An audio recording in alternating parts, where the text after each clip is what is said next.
When did we get used to being led up the garden path by government and parliament and to turning a blind eye to it? Are we just so battered and bruised, so deliberately demoralised by the last 3.5 years that for most people the effort of clinging on to daily life is taking every ounce of strength? It's all around us now, blatant and shameless. Are we so exhausted we've started taking it for granted that members of parliament will routinely say one thing and then do another? Where are the howls of outrage at what seems to me like incessant lying? History tells us politicians have always lied. The difference now is that it doesn't seem to matter whether we notice or not. Last week, Kemi Badenoch announced another U-turn. U-turns are routine now, obviously, and this one was about going back on a promise to scrap thousands of European Union laws. The reality of the U-turn came camouflaged in all sorts of weasel words, but underneath the smokescreen, the truth was undeniable. While campaigning to be Prime Minister, Rishi Sunak talked loudly about reviewing and repealing those laws in the spirit of getting Brexit done. He encouraged people to think he was all about leaving the EU. He still claims to be in favour of Brexit, by the way. But Badenoch came clattering on stage from the wings last week, presumably shoved on by Sunak, maybe standing on a box to do so, to break the news, surprise, surprise, that another of yesterday's promises was today's betrayal. Most of those laws will remain. I'll be honest and say I had to look up Kemi Badenoch's job title again.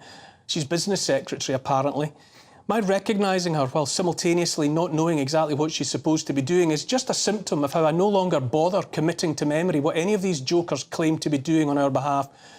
To me, the various holders of this or that government portfolio are just assorted heads, arms and legs sticking out of an amorphous blob that slides around in my peripheral vision, leaving a trail of lies in its slippery wake.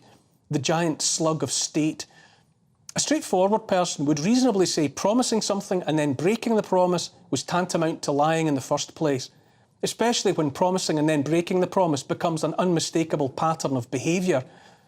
When the so-called vaccines were rolled out, the entire effort to get it into every arm in this country and around the world was predicated on the claim that taking the jab wasn't about the individual protecting him or herself from COVID.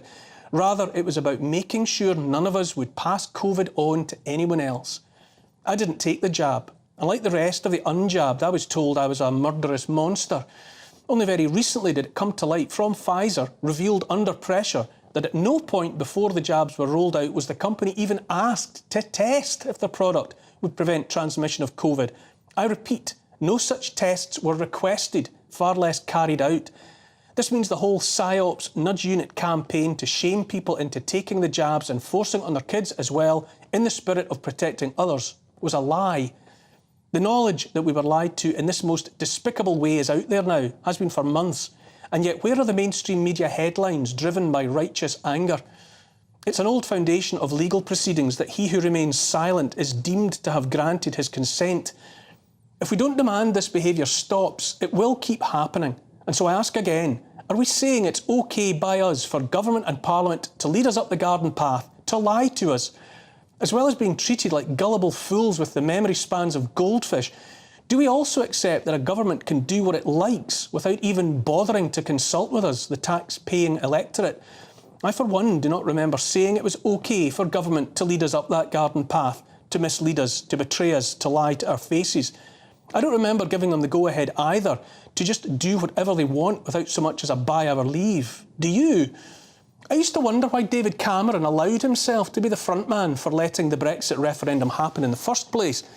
No matter how confident his masters might have been about the result, why take the chance?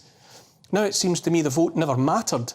The decision by 52% of the electorate to leave the EU made for some theatrics in Parliament, but they're good at theatrics in Parliament. In the end, though, a vote to leave or a vote to stay had been of no matter whatever, because those play-acting parliamentarians never had any intention of letting the vote stop Britain continuing to submit in every meaningful way to the EU. But setting aside Brexit, as Parliament effectively did back in 2016, the bigger problem we face is the reality Parliament evidently no longer cares what the electorate thinks. To paraphrase US comedian George Carlin, it's a big club and we ain't in it. Our noses are just being rubbed in their contempt for us, presumably until our faces are as smooth as the backs of spoons. Their contempt for us is everywhere. Does anyone remember voting for Rishi Sunak as Prime Minister or Jeremy Hunt as Chancellor? No, that's because we didn't. Our thoughts on the matter didn't matter a damn. They decided all of that for themselves behind closed doors. Does anyone remember voting for the possibility of lockdowns in a so-called emergency? And likewise for mandates for so-called vaccines and compulsory mask wearing? Does anyone remember seeing a manifesto pledge making plain that Parliament could drive the economy off a cliff if it felt the need? Does anyone remember voting for the suicide note that is net zero? Or to let the World Health Organization decide in future what a pandemic is? To let unelected, unaccountable non-entities living tax-free in Switzerland and protected by diplomatic immunity shut us in our homes here in Britain? To let them decide what information is the truth and what information is lies? Anyone? Does anyone remember voting for 15-minute ghettos, where by a sleight of hand one town and city after another is being throttled, free movement curtailed or banned outright? What about the end of cash and the advent of digital tokens that can be programmed to have a use-by date that enables algorithms to decide how, even if we may spend our own hard-earned money? Anyone remember the public information campaign to bring us all up to speed on that one? Then there's the war in Ukraine. We weren't told the pertinent historic background, the truth, when Russian forces crossed the border in February last year, and we're still mostly denied the truth today. Billions of our pounds have been spent there and billions more will be spent yet. Nobody better attack Britain anytime soon, because I'm pretty sure just about all our ammo has been spent in Ukraine. The US backed a coup in Ukraine all the way back in 2014, fomenting and driving the ousting of a democratically elected regime and triggering an ugly civil war that claimed tens of thousands of lives. Now hundreds of thousands more Ukrainians are dead. Where is the truth? The US are at it again in Pakistan right now. The government of Pakistan, led by Imran Khan, was ousted by a coup backed by the United States and by our government here in Britain. Imran Khan is under arrest. When asked about Imran Khan's arrest, our Prime Minister said last week it was an internal matter for Pakistan. He said he supported, quote, peaceful democratic processes and adherence to the rule of law, end quote. Do we really? A coup in Ukraine, a coup in Pakistan. Is that what support for democratic processes looks like nowadays? Were we asked about going to war with Russia in all but name? Were we asked what we thought about regime change in Ukraine, or indeed in Russia itself? Were we asked whether or not we supported regime change in Pakistan? Are we to shrug our shoulders and accept that decisions like those are simply above our pay grade? Having done what they want so many times now without being held to account, our political class is like a dog that has learned it can bite without any threat of consequences.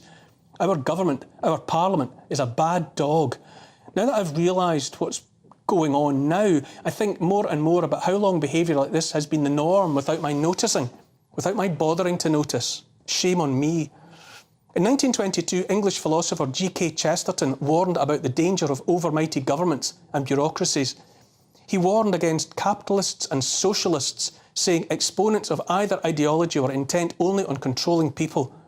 Over 100 years ago, he was able to write, quote, government has become ungovernable, that is, it cannot leave off governing. Law has become lawless, that is, it cannot see where laws should stop. The chief feature of our time is the meekness of the mob and the madness of the government, end quote. I think the dreadful truth is that the disregard for we the people has been the reality for longer than anyone alive might remember. There's been a long process that started with determination to keep us from seeing what was really going on. But that has evolved to the point where we are now. Those that purport to lead us know we can see the lies, and yet that matters not a jot. The mainstream media was always partisan, supporting this political party or that. By now, there's no meaningful difference between the parties, and the mainstream media therefore has only one message to push, the message of a state that is essentially a one-party state.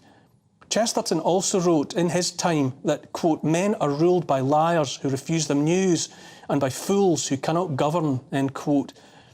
If as much was true in the 1920s, it certainly feels true in the 2020s. The lies are getting bigger. Now they're concealing nothing less than the destruction of our way of life. The role of women is being systematically erased. We're being lied to about the climate. For the longest time, we've been told there are too many people alive on Earth. And now we're being marched to the brink of World War III, all based on lies. Here's the thing, spotting the lies after they've been told is not enough. Surely we've learned enough to predict the lies they'll tell us next. Let's start asking questions about those lies as yet untold before it really is too late.